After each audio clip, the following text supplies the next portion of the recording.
नमस्कार दोस्तों, welcome back to our channel. Friends, मैं आप सबका अपने चैनल स्टॉक्स फॉर लाइफ पे बहुत स्वागत करता हूं। Welcome to STFL family. DFL members, IRFC के शेयर होल्डर के लिए बहुत बड़ी खुशखबरी हमें निकल के देखने को मिल रही है। जी हां दोस्तों, ये न्यूज़ बहुत ही मैं बोलूँगा कि इंपॉर्टेंट है इनके लिए। तो भाई पूरा क्रिस्टल क्लियर कर दूंगा कि फुटसी रसल से क्या हमें न्यूज़ निकल के आ रही है। इसके पहले को पता है कि हमें एक बोर्ड मीटिंग देखने को मिली थी, ऑल्दो मैंने उसको कवर नहीं किया था क्योंकि उस बोर्ड मीटिंग का आउटकम उतना मुझे क्लियर दिखाई नहीं पड़ा। उस बोर्ड मीटिंग का टॉपिक की बात की जाए तो हमें लगा था Q4 के नंबर्स को लेके आएगा, लेकिन दोस्तों कुछ फंड रेज को लेके इनका प्लान था कि आने वाले समय में कहाँ कहाँ से फंड रेज करेंगे, मतलब आने वाले फाइनेंशियल ईयर में। तो उसके पीछे कुछ कुछ लाइक इन्होंने प्रोसेस बताया था, लेकिन इसी बीच में जो अभी की न्यूज़ है वो बहुत ही बड़ी दमदार हमें देखने को मिलेगी और इसका इंपैक्ट लॉन्ग टर्म में ज़रूर अच्छा पड़ेगा। इस बात को आप नोट करके चलें। चलिए गाइस, इस पर न्यूज़ को कवर करते हैं, उसके बाद टारगेट्स बताऊंगा। चैनल में फर्स्ट टाइम होंगे सब्सक्राइब कर सकते हैं इस तरह क्वालिटी कंटेंट को सबसे पहले एक्सेस करने के लिए। Now without delaying any for time, let's begin. Guys, IRFC stands for Indian railway finance corporation limited. आपको पता है गाइस, ये रेलवे को फंड करती है, फाइनेंस करती है और इनके ऊपर कोई एनपीए का इशू नहीं है क्योंकि इनके जो बिजनेस मॉडल है काफ़ी हद तक मैं बोलूँगा कि सिक्योर देखने को मिलते हैं। रेलवे को फंड प्रोवाइड करती है और रेलवे इनके अगेंस्ट में जो चार्जेस होते हैं, जो पैसे होते हैं, वो हमें देखने को मिलते हैं। तो ये मैं बोलूँगा कि बहुत ही सिक्योर बिजनेस मॉडल। लेकिन दोस्तों लगातार गिरावट हो रही थी, 3 महीने तक कोई रिटर्न दिया नहीं, लेकिन इसके बीच में दोस्तों हमें एक बाउंस बैक देखने को मिला अपने बॉटम से 20 रुपया। आप समझ चल सकते हैं कि इनके अल्टीमेट हमें एक सपोर्ट देखने को मिल रहा है, जिसके बाद एक बाउंस बैक दिखलाया है। ऑल्दो अभी भी गाइस जिन्होंने आईपीओ से लिया है वो लॉस में ही है, लेकिन मैं बोलूँगा कि इस खबर को पूरा देख लें तो आपको कॉन्फिडेंस फील हो जाएगा, बिकॉज इक्विटी मार्केट में पैसे एक दिन में नहीं मिलते हैं और नहीं बनते हैं। इस बात को ध्यान रखिएगा, लॉन्ग टर्म में होल्ड करना पड़ेगा और लॉन्ग टर्म में गाइस ये बहुत ही प्रॉमिसिंग कंपनी है। मैं बताऊँगा फंडामेंटल, लेकिन उसके साथ साथ जो न्यूज़ है उसको चलिए एक बार कवर कर लेते हैं। गाइस चलिए सबसे पहले बात करेंगे फुटसी रसल की। तो एफटीएससी रसल है क्या दोस्तों? एक तरह का आप समझ सकते हैं कि लंदन स्टॉक एक्सचेंज का एक तरह का सब्सिडरी आप पकड़े चल सकते हैं कि वो क्या करते हैं, प्रोड्यूस करते हैं, मेंटेन करते हैं और इनका एक इंडेक्स होता है जिसको पूरे ऑल ओवर द ग्लोब में जो हमें इन्वेस्टर्स है वो फॉलो करते हुए देखने को मिलेंगे। इसके पहले को पता है कि एमएससीआई है जो मॉर्गन स्टैनली का है, उसको भी दोस्तों हमें देखने को मिलता है कि रिबैलेंसिंग होती है, कोई स्टॉक आता है तो कोई स्टॉक निकलता है और ये पूरा ग्लोब में दोस्तों इनको फॉलो किया जाता है। इस तरह के बड़े जो इंडेक्स में किसी की एंट्री होना ये अपने आप में बहुत बड़ी बात है। इसके पहले एसबीआई कार्ड्स की एंट्री हमें देखने को मिली, अडानी ग्रुप के बहुत सारे शेयर्स की एंट्री मिली, उसके बाद आपने देखा कि विस्फोट हुआ। उसके साथ साथ फुटसी की बात की जाए तो ये भी एक तरह का इंडेक्स ये प्रोड्यूस करते हैं। जो बात की जाए ऑल ओवर द जो ग्लोब है, वो जो निवेशक हैं, जो टॉप कंपनी जो भारतीय शेयर बाजार में है लिस्टेड, उन पे नज़र फोकस करने के लिए तो गाइस इसी में हमें एक ब्रेकिंग न्यूज़ देखने को मिल रही है। आई होप गाइस मैंने फुटसी रसल का जो पूरा चीज़ है काम आपको समझा दिया। तो एनीवेज अगर आप देखें तो अभी की जो न्यूज़ है वो बहुत इंपॉर्टेंट है।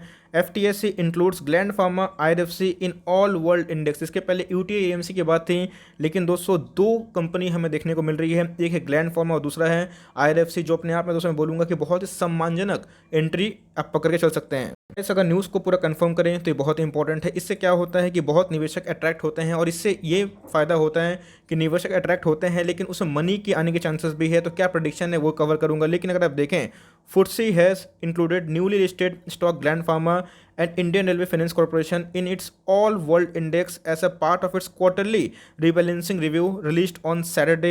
FTSE will also implement the fourth and the final tranche of Indian foreign ownership limit FOL changes. All changes will be effective by 21st of June. तो जी हाँ दोस्तों, दो नाम हमें देखने को मिल रहे हैं और मैं बोलूँगा कि दो धमाकेदार हम नाम देखने को मिल रही है।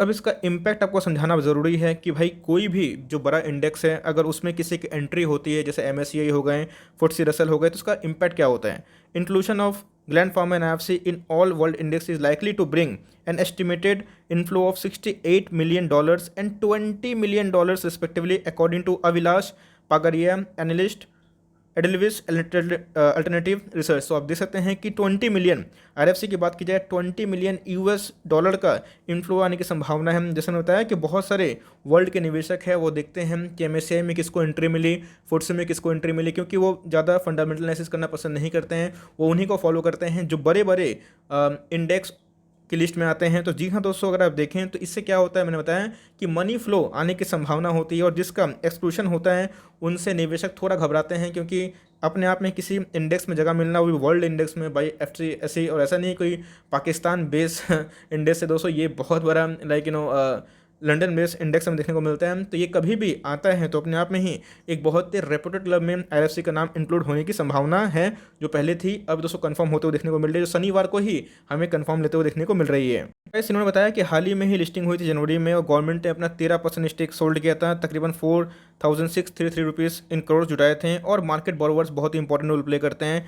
अगर आप देखें तो IRFC अपने आप में ही एक बहुत ही अच्छी कंपनी है, निकल के आती है। ऑल दोस्तों थोड़ा सा लेस वोलेटाइल है, ऊपर नीचे कम भागते हैं। वैसा नहीं कि ये स्टॉक मतलब आपको 5-6 गुना परसेंट रिटर्न देगा, लेकिन दोस्तों फंडामेंटल बहुत ही अच्छे हैं। मैंने बताया कि BM बिजनेस मॉडल बहुत ही अच्छा है, क्योंकि रेलवे को फिनेंस करती है और रेलवे एक छोटा सा अमाउंट इसको देता है, तो एक डिफ़ॉल्ट होने की संभावना नहीं होती। तो इसी बीच में FTSE रसल में किसी का इंक्लूजन होना, ये बहुत ही मैं बोलूँगा पॉजिटिव साइन हमें देखने को मिल रहा है। इस मैंने चार्ट आपको दिखाया, पहले ही दिखाया था, लेकिन इधर पे एक चौंकाने वाली बात क्या है, डिलीवरीज। जी हाँ दोस्तों, हाई डिलीवरीज परसेंटेज जब से ये 20 रुपये के ऊपर गया, इसके पहले जो डिलीवरीज थी वो 30% 35% हमें देखने को मिल रही थी। लेकिन जैसे जैसे प्राइस में मूवमेंट आते हुए देखने को मिला, वैसे वैसे गाइस हमें डिलीवरीज भी हाई होते हुए देखने को मिल रही है।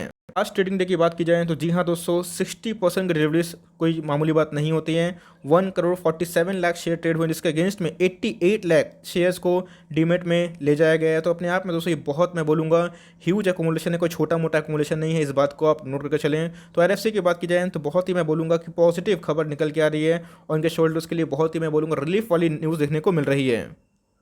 इस बीच में ये स्टॉक 20 रुपीज़ तक आ चुका था, उसके बाद 26 के इनके ऑल टाइम हाई दिखाई पड़ते हैं। मतलब इसके पहले वाला जो हाई था 30,000 करोड़ की मार्केट कैप है। और प्राइस टू बुक की बात की जाए, ये अपने प्राइस टू बुक के अकॉर्डिंग दोस्तों 1 से कम देखने को मिल रहा है, जो आप समझ सकते हैं कि ये जनरली थोड़ा सा अंडर वैल्यू है, ये इसको दर्शाता है। गाइस अभी तक Q4 के नंबर्स को लेकर कोई भी पुष्टि नहीं हुई है, तो मैं अपने तरफ से कोई स्पेकुलेटिव बयान देना नहीं चाहता कि नंबर्स कब आएंगे, कैसे आएंगे। क्योंकि रेलवेज़ की बात की जाए तो पता है कि बहुत बड़ी बड़ी कंपनी है, IRCTC, IRFC, अर्कन, उन्होंने भी अपने नंबर्स पेश नहीं किए हैं। रिसेंटली अर्कन ने क्या किया था, अपने बोनस अनाउंस किया था। इसके पहले अर्कन ने स्प्लिट दिया था। तो इनके पास दोस्तों बहुत रिजर्व सरप्लस होता है। और IRFC की बात की जाए तो 19,000 करोड़ के आसपास इनके पास रिजर्व सरप्लस हैं। 10% के आसपास इनके डिविडेंड यील्ड है। तो ऐसा मत समझिएगा दोस्तों कि पूरा पैसा इसमें निवेश कर दें। अपने पोर्टफोलियो का थोड़ा सा परसेंट, चाहे 2-3% एक छोटे स्टॉक में निवेश करना चाहते हैं, जो रेगुलरली आपको डिविडेंड दें, आपके पैसे बनाए, फंडामेंटली स्ट्रांग हो। वैसा नहीं कि ये येस बैंक है, नहीं दोस्तों, इससे बहुत बड़ी कंपनी है। मैंने पहले ही बताया कि 0 NPA है, तो समझ सकते हैं कि इनकी ताकत क्या है। लॉन्ग टर्म अगर आप होल्ड करते हैं तो आपको ज़रूर मुनाफा होगा, बिकॉज इसे बहुत हाई कैश रिच कंपनी है। बिजनेस मॉडल काफ़ी सेफ सिक्योर देखने को मिलते हैं। अब तो गाइस इनका नाम भी आ चुका है। तो मेरे हिसाब से अब जो ये सपोर्ट है 22.5, ये टूटना नहीं चाहिए। अगर निफ्टी गिरेगा तो कोई भी गिरेगा, लेकिन दोस्तों मुझे लगता है कि अगर आप लॉन्ग टर्म निवेशक हैं तो चाहे तो 100 स्टॉक खरीद के फॉर लॉन्ग टर्म छोड़ सकते हैं। 100 स्टॉक को दोस्तों अगर आप 23 से मल्टीप्लाई भी करते हैं तो वही 23 रुपये का निवेश होता है। तो मेरे हिसाब से जिनको निकलना है, बाउंस बैक आ गया है, वो अपनी मर्जी है, आराम से चाहे तो निकल सकते हैं। लेकिन कंपनी पे हम लोग को फेथ है फॉर लॉन्ग टर्म। गिरेगा तो भाई भागेगा भी। आपने देखा कि इसके पहले लोग 15 और 12 का टारगेट दे रहे थे, अभी 200 लोग 30 का टारगेट दे रहे हैं। तो यही होता है। और आप देख सकते हैं कैसे अभी बॉटम से भाग चुका है। अगर अभी की बात की जाए तो हमें दोस्तों वॉल्यूम्स में स्पाइक देखने को मिल रहे हैं। RSI की बात की जाए 65 के आसपास है। बीच में गाइस ये ओवर सोल्ड हो चुका था। बीच में मैंने बहुत बार वीडियो बना के बताया था कि आप चाहें तो इसे बाइंग कर सकते हैं, और देखते देखते 15% अप हो चुका है। करना कुछ नहीं है, इसको आराम से होल्ड एंड कंटिन्यू करें दोस्तों। फॉर लॉन्ग टर्म कंपनी बहुत ही प्रॉमिसिंग है, और मैंने आपको फंडामेंटल्स के पहले बहुत बार बताया। लेकिन जो न्यूज़ थी और उसका इंपैक्ट क्या है वो मैंने दोस्तों आपको इसको इसलिए भी बताया, जहाँ पे आप आराम से डिसीजन ले पाओ। अब ऐसा नहीं है कि आपके खरीदते ही भागेगा, बहुत टाइम दीजिएगा, 5 साल, 7 साल, 10 साल, तो ये ज़रूर करेगा। आपको रेलवे पे भरोसा होना चाहिए। रेलवे बढ़ेगी, उनको फाइनेंस की आवश्यकता होगी, तो भाई ये फाइनेंस इन्हीं को देंगे। और दूसरे NBFC से इनमें ग्रोथ दिखाई पड़ता है। इसके पहले आपको मैंने फंडामेंटल करके बताया था। तो ये छोटी सी अपडेट थी दोस्तों, लेकिन बहुत पावरफुल थी, बिकॉज किसी वर्ल्ड इंडेक्स में इंक्लूड होना ये बहुत बड़ी बात है। इससे क्या होता है, FIS का इन्फ्लो आ जाता है, और माना जा रहा है कि $20 मिलियन का इन्फ्लो आने की संभावना है, चांसेस हैं इन IRFC शेयर। लेकिन एक डिस्क्लेमर गाइस, अब ऐसा नहीं कि अपने पोर्टफोलियो का 10%, 15%, 20% दे दें।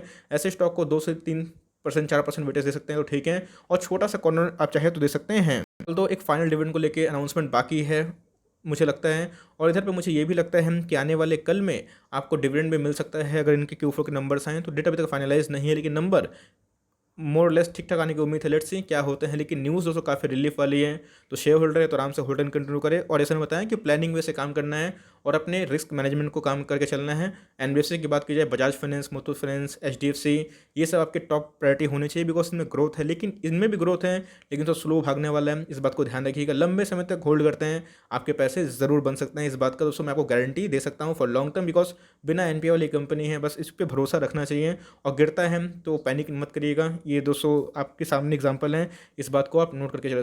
तो for timing that's the end of the video. तो गाइस वीडियो कैसे लगी कमेंट बॉक्स में ज़रूर बताएं, और कोई भी डाउट है उसको भी ड्रॉप कर सकते हैं। तो गाइस मिलते हैं जल्दी ही, तब तक के लिए bye, thanks for watching friends, God bless you all.